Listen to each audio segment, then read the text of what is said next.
ये जब स्क्रीन पे देख रहे हो ये है यूएसएसआर का मैप, यानी कि union of Soviet social Republic, जिसको सोवियत संघ यानी और सोवियत यूनियन भी हम बोलते हैं। इसमें 15 देश हुआ करते थे और 15 देश मिलकर इस समूह या इस संघ को बनाते थे।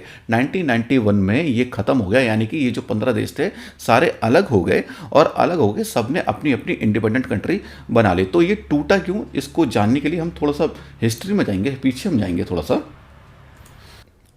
होता कुछ इस तरह से है, 1939 में 1939 में जर्मनी, जो कि उस टाइम पे हिटलर उसका तमाशा था, वो क्या करता है, पोलैंड पे हमला करता है। अपने जो पड़ोसी देश है पोलैंड पे, इस पे हमला कर देता है, उस पर अटैक कर देता है।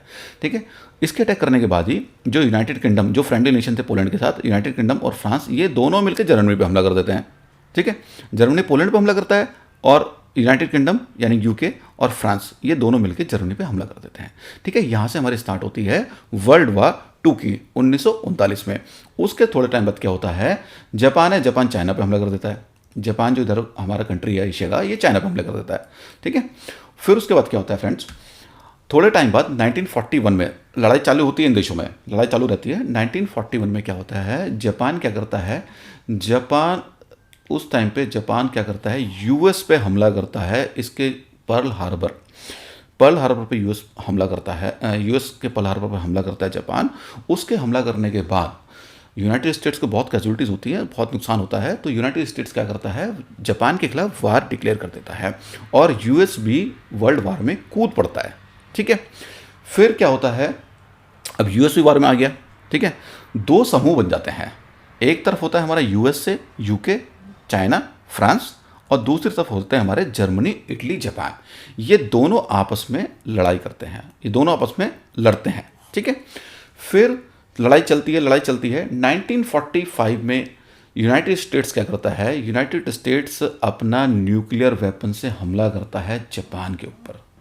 जापान के ऊपर न्यूक्लियर वेपन से हमला होता है इसके दो शहरों पे, नागासाकी और हिरोशिमा।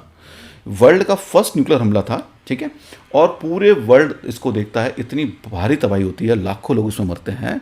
वहीं पे जाके पूरा वर्ल्ड शॉक हो जाता है और वहीं पे जाके ये लोग जो होते हैं, यानी कि जो दूसरा समूह था, ये लोग सरेंडर कर देते हैं। वर्ल्ड वॉर हमारे वहाँ पे ख़त्म हो जाती है। तो एक तरह से देखा जाए, जो यूएस से है, ये वर्ल्ड वॉर 2 का सबसे बड़ा हीरो बन के उभरता है। ये समझता है कि भाई मेरी वजह से वर्ल्ड वॉर हमने जीती। और इधर जो यूएसएसआर था, यानी कि उस टाइम पे यूएसएसआर हुआ करता था, चाइना, ये रशिया के जो भी आसपास के 15 देश थे, ये मिलके यूएसएसआर बनाते थे। ये लोग तो पहले से अपने आप को सबसे ऊपर समझते थे क्योंकि सबसे बड़ा ये समूह था। बट यहाँ पे जब यूएस वर्ल्ड वॉर को एंड कर देता है अपने न्यूक्लियर बम गिरा के, तो इसको लगता है कि मैं नंबर 1 हूँ। ये दोनों में ईगो की वार यहाँ पे स्टार्ट होती है। ठीक है, इन दोनों में यहाँ से ईगो की वार स्टार्ट हो जाती है कि भाई मैं तुमसे ऊपर हूँ और या मैं तुमसे ऊपर हूँ।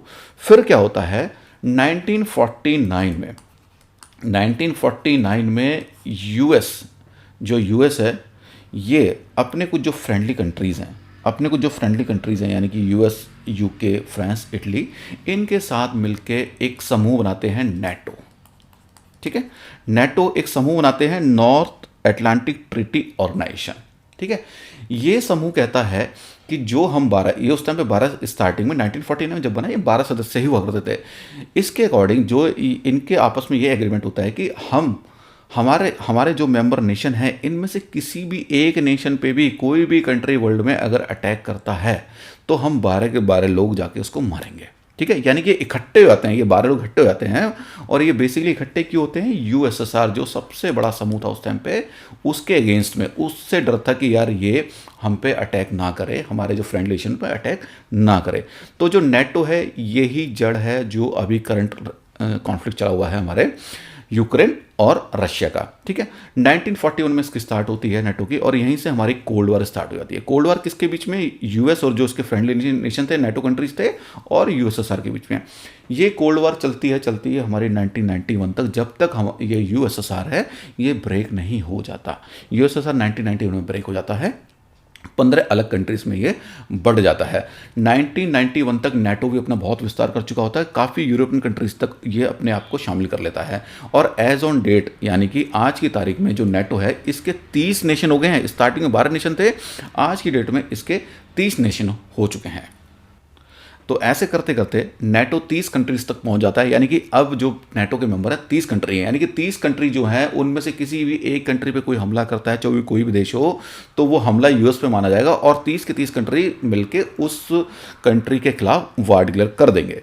ठीक है, तो अब हो क्या रहा है, 30 कंट्रीज तक फैल गया है, काफ़ी यूरोप में फैल गया है ये बिल्कुल रशिया के, क्योंकि अब यूएसएसआर तो है नहीं, केवल रशिया अकेला ही है, ये जो पार्ट है रशिया का, अब रशिया अकेला है। अब ये जो नेटो कंट्रीज हैं, यानी कि जो अमेरिकन डोमिनेटेड नेटो ऑर्गेनाइजेशन है, ये रशिया के बिल्कुल घर तक पहुंच चुका है नेटो। ठीक है, ये आप देखें, ये नेटो मेंबर्स हैं, ये कंट्री जो है, यानी कि एस्टोनिया, ये एस्टोनिया कंट्री है, ये लतीविया और ये आपका लुथियाना, ये नेटो कंट्रीज़ हैं। यानी कि नेटो कौन है, नेटो यानी कि अमेरिका डोमिनेटेड एक ऑर्गेनाइजेशन है, और अमेरिका का दुश्मन, अमेरिका अपना दुश्मन किसको मानता है, दुश्मन इन द सेंस मतलब अपना राइवल किसको मानता है, रशिया को। अब ये लोग जो नेटो फोर्सेस हैं, नेटो फोर्सेस ये रशिया के बिल्कुल घर तक पहुंच गए हैं, इसके बिल्कुल यहाँ तक पहुंच गए हैं, क्योंकि ये कंट्रीज हैं नेटो के मेंबर्स, एस्टोनिया, लतीवा, लुथियाना, इन नेटो ने बहला फुसला के इनको भी अपने साथ कर लिया है। ठीक है, अब हो क्या रहा है, जो यूक्रेन है, यानी कि ये यूक्रेन है, ये भी चाह रहा है कि मैं भी नेटो में शामिल हो जाऊं। ठीक है, अब कौन ऐसा कंट्री है, इतना बड़ा कंट्री जो रशिया, वो कौन चाहेगा कि बिल्कुल उसके, ये तो आ ही गए हैं, नेटो फोर्सेस यहाँ तक तो आ गई हैं, अब अगर ये यूक्रेन भी शामिल हो जाता है नेटो में, तो जो नेटो फोर्सेस हैं वो इस कंट्री के अंदर आ सकती हैं, और कभी भी कुछ भी ऐसा कुछ कॉन्फ्लिक्ट होता है तो 30 के 30 कंट्रीज हैं, यूक्रेन शामिल हो जाएगा तो 31 कंट्रीज हो जाएंगे, 31 कंट्रीज मिलके, यानी कि सारे कंट्रीज मिलके इस पे हमला कर सकते हैं। तो मेजर जो है, जो पुतिन है, जो राष्ट्रपति है, उनका यही कहना है कि ये जो यूक्रेन है इसको न्यूट्रल कंट्री रहने दो, इसको नेटो में शामिल मत करो। अब ये जबरदस्ती अपने आप को यूरोपियन यूनियन में शामिल होना चाहता है। ठीक है, ये अपने आप को यूक्रेन जो ये चाहता है कि मैं नेटो में शामिल हो जाऊं, मतलब अमेरिका इसको लारा दे रहा है, इसको वो कर रहा है, ल्यूक्रेटिव ऑफर दे रहा है, और ये उसकी तरफ खिंचा चला जा रहा है। और रशिया ही बिल्कुल नहीं चाहता, वो रशिया क्यों चाहेगा, इतना बड़ा देश, जो कि ये जो यूक्रेन है ये पहले से इसका पार्ट हुआ करता था, अब ये पहले से इसका देश था, इसका एक छोटा सा देश हुआ करता था, इसी का पार्ट हुआ करता था।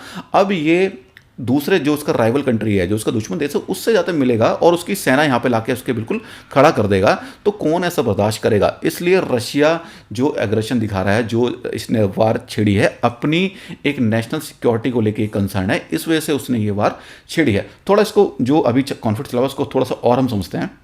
जो भी करंट सिचुएशन चली हुई है उसमें रशिया ने यूक्रेन पे हमला कर दिया, यानी कि रशिया की आर्मी जो यूक्रेन के अंदर घुस चुकी है।